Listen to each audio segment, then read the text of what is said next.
আপনার মাওয়াতে আপনার 80-র উপরে উঠলেই মনে হয় মামলা।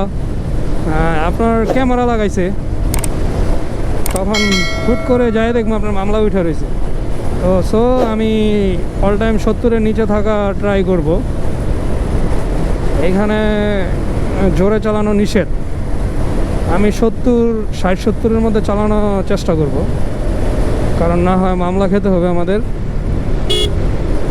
তো ভাইদের মনে তেল নাই, তেলের যে একটা সংকট পড়ছে দেশে, তেলের যে একটা সংকট পড়ছে, কারণ কোনো পাম্পেই তেল পাওয়া যাচ্ছে না। কালকে অনেক কষ্ট করে আপনার 4 লিটার তেল নিছি, তাও আবার বকশিসের টাকা দিয়া, 20 টাকা দিছি বকশিসের, বুঝছেন।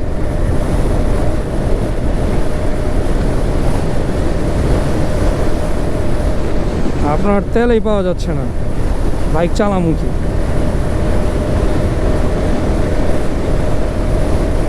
যা হচ্ছে একটু আপনার পদ্মা নদীর ওই পার, সো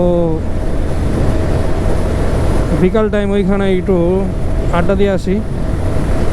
ঈদে কখনো যাই না কোথাও, এবারও যাওয়া হয় নাই, কারণ আমার তার শ্বশুর বাড়ি নাই।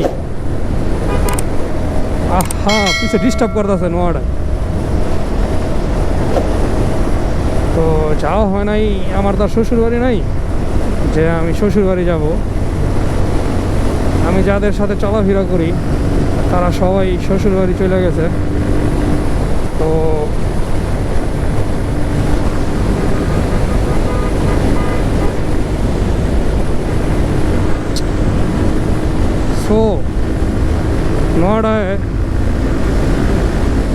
নোয়াডায় খুব ডিস্টার্ব করতেছে, পুরোই ডিস্টার্ব। আমার লগের গুলো 250 সিসির গাড়ি, ওইগুলোর তো খুঁজেই পাওয়া যায় না।